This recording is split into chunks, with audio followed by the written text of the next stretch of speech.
2026 সালের 15 এপ্রিল শুরু হতে যাচ্ছে প্রাথমিক বৃত্তি পরীক্ষা 2025। তাই আমি আমার আজকের পর্বটি সাজিয়েছি 2025 শিক্ষাবর্ষের সিলেবাস অনুযায়ী বইয়ের স্ক্রিনশটের সমন্বয়ে পর্ব 1।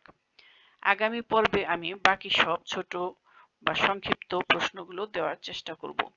তোমরা যারা আমার এই ভিডিওটি ফেসবুক থেকে দেখছো তারা পেজটি ফলো দেবে এবং যারা ইউটিউব চ্যানেল থেকে দেখছো তারা সাবস্ক্রাইব করবে, যাতে খুব সহজেই পরবর্তী পর্ব পেতে পারো। গুণের ক্ষেত্রে গুণ্য গুণক সমান গুণফল, সেরকম গুণফল ভাগ গুণ্য সমান গুণক, গুণফল ভাগ গুণক সমান গুণ্য।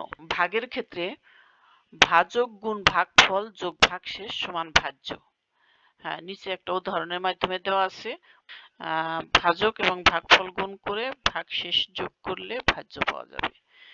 আর ভাজক সবসময় ভাগশেষ থেকে বড় হয়, ভাগশেষ সবসময় ভাজকের চেয়ে ছোট। আর সরল করার ক্ষেত্রে আমরা বাম দিক থেকে ডানে হিসাব করি। প্রথমে ভাগ, তারপরে গুণ এবং সর্বশেষ যোগ ও বিয়োগ করি। বন্ধনী থাকলে বন্ধনীর ভিতরের গুলো আগে গণনা করি। প্রথমে প্রথম বন্ধনী, পরে দ্বিতীয় বন্ধনী এবং তারপর তৃতীয় বন্ধনীর কাজ করি। খোলা বাক্য কাকে বলে? একটি বাক্যকে খোলা বাক্য বলা হয় যখন বাক্যটি সত্য না মিথ্যা তা নির্ণয় করা যায় না। অপরদিকে একটি বাক্যকে গাণিতিক বাক্য বা বন্ধ বাক্য বলা হয় যখন বাক্যটি সত্য না মিথ্যা তা নির্ণয় করা যায়। উদাহরণ: ৮ একটি জোড় সংখ্যা, এটি একটি গাণিতিক বাক্য এবং এটি সত্য। ৯ একটি জোড় সংখ্যা, এটি একটি গাণিতিক বাক্য এবং এটি মিথ্যা। ক একটি জোড় সংখ্যা, এটি একটি খোলা বাক্য কারণ এটি সত্য অথবা মিথ্যা হতে পারে, যা ক এর মানের উপর নির্ভর করবে। লসাগুর পূর্ণরূপ হচ্ছে লঘিষ্ঠ সাধারণ গুণিতক এবং গসাগুর পূর্ণরূপ হচ্ছে গরিষ্ঠ সাধারণ গুণনীয়ক। সবসময় খেয়াল করবে, লসাগুর ক্ষেত্রে এইটা কিন্তু গুণিতক, আর গরিষ্ঠ সাধারণ গুণনীয়ক গসাগুর ক্ষেত্রে এটা কিন্তু গুণনীয়ক। গসাগুর ক্ষেত্রে গুণনীয়ক, লসাগুর ক্ষেত্রে গুণিতক। মৌলিক সংখ্যা কাকে বলে? কোন সংখ্যার গুণনীয়ক যদি 1 এবং ওই সংখ্যা বা শুধু দুইটি হয় তাহলে সংখ্যাটিকে মৌলিক সংখ্যা বলে।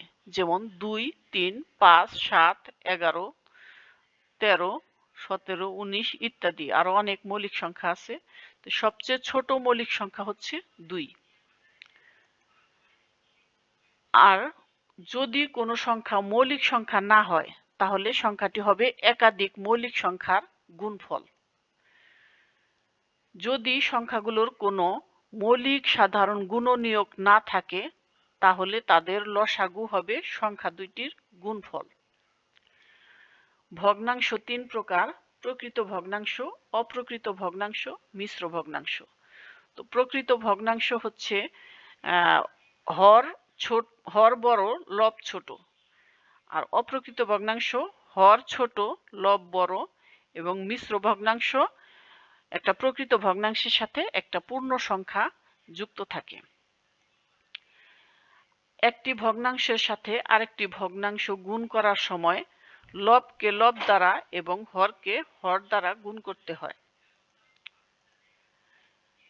3/2 এর বিপরীত ভগ্নাংশ হলো 2/3 এবং 2/3 এর বিপরীত ভগ্নাংশ হলো 3/2।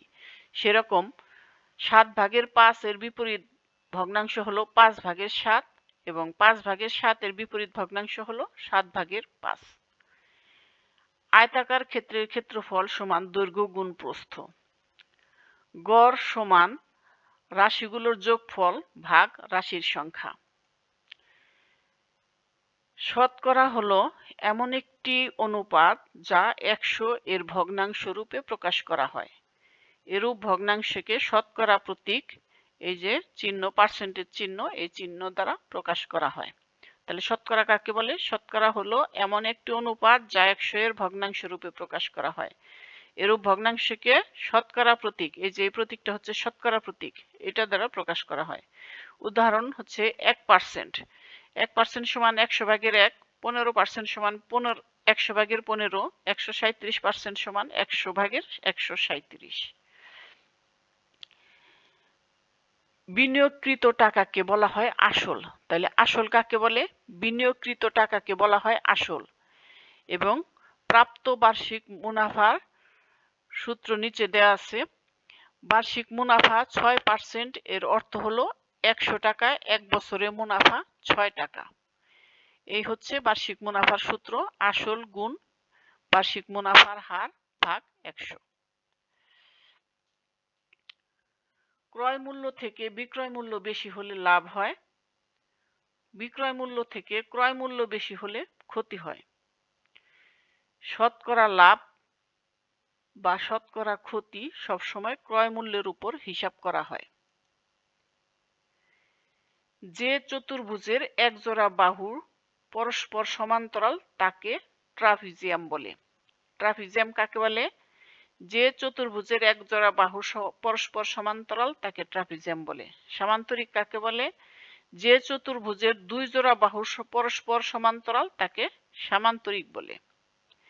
এই হচ্ছে ট্রাপিজিয়ামের চিত্র।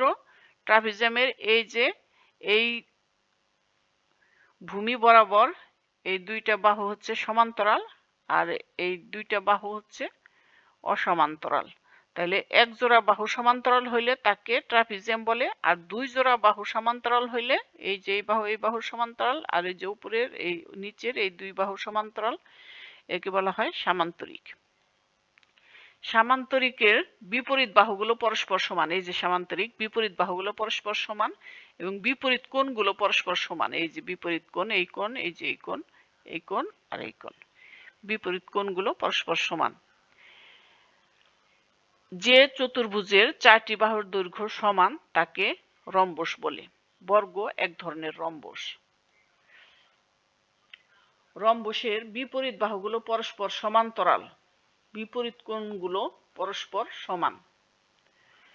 সামান্তরিকের কর্ণদ্বয় পরস্পরের মধ্যবিন্দুতে মিলিত হয়। রম্বসের কর্ণদ্বয় পরস্পরের মধ্যবিন্দুতে মিলিত হয় এবং কর্ণদ্বয় পরস্পরের উপর লম্ব। খেয়াল করবে, সামান্তরিকের ক্ষেত্রে শুধু মধ্যবিন্দুতে মিলিত হয় এই কথাটি আছে, কিন্তু পরস্পরের উপর লম্ব এই কথাটা কিন্তু নাই। রম্বসের ক্ষেত্রে কর্ণদ্বয় পরস্পরের উপরে লম্ব, মনে রাখবে। আর বৃত্তের ব্যাসার্ধ হলো কেন্দ্র থেকে পরিধির দূরত্ব। এই যে হচ্ছে, এটা হচ্ছে বৃত্ত, এই যে ব্যাসার্ধ, এটা হচ্ছে পরিধি। কেন্দ্র থেকে পরিধি পর্যন্ত দূরত্ব হচ্ছে বৃত্তের ব্যাসার্ধ। আর বৃত্তচাপ পরিধির একটি অংশ। এই যে বৃত্তচাপ লাল অংশ, এটুকু হচ্ছে বৃত্তচাপ, এটা পরিধির একটা অংশ। যদি আসে বৃত্তচাপ কাকে বলে, তাহলে এভাবে দিবে পরিধির একটা অংশ। জ্যা হলো একটি বৃত্তচাপের শেষ প্রান্তবিন্দু দুইটির সংযোজক রেখাংশ। এই যে এটা হচ্ছে জ্যা, এই যে জ্যা। একটি জ্যা হলো বৃত্তচাপের শেষ প্রান্তবিন্দু দুইটির সংযোজক সরল রেখা। এই যে এখানে এটার দুইটা সংযোজক সরল রেখা, এটাও একটা জ্যা। ব্যাস হলো বৃত্তের কেন্দ্রগামী জ্যা। ব্যাস হলো বৃত্তের বৃহত্তম জ্যা। আবার আরেকটা কথা আছে, ব্যাস কিন্তু ব্যাসার্ধের দ্বিগুণ।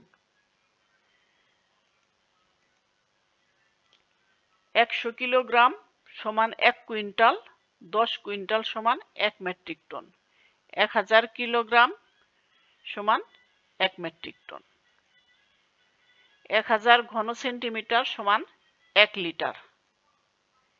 1 ঘন মিটার হলো 1 মিটার গুণ 1 মিটার গুণ 1 মিটার। এর একটি ঘনকের আয়তনের সমান। ক্ষেত্রফল সমান দৈর্ঘ্য গুণ প্রস্থ। 1 এওর হলো 100 বর্গমিটার। এটি 10 মিটার বাহু বিশিষ্ট একটি বর্গের ক্ষেত্রফলের সমান। 1 হেক্টর হলো 10,000 বর্গমিটার। এটি 100 মিটার বাহু বিশিষ্ট একটি বর্গের ক্ষেত্রফলের সমান। 1 বর্গ কিলোমিটার 1 কিলোমিটার বাহু বিশিষ্ট একটি বর্গের ক্ষেত্রফলের সমান। সামান্তরিকের ক্ষেত্রফল ভূমি গুণ উচ্চতা। ত্রিভুজের ক্ষেত্রফল ভূমি গুণ উচ্চতা ভাগ 2। 1 দশক কাকে বলে? 10 বছরের সময়কাল হলো 1 দশক। ধারাবাহিক 12 বছরের সময়কাল হলো 1 যুগ। ধারাবাহিক 100 বছরের সময়কাল হলো 1 শতাব্দী।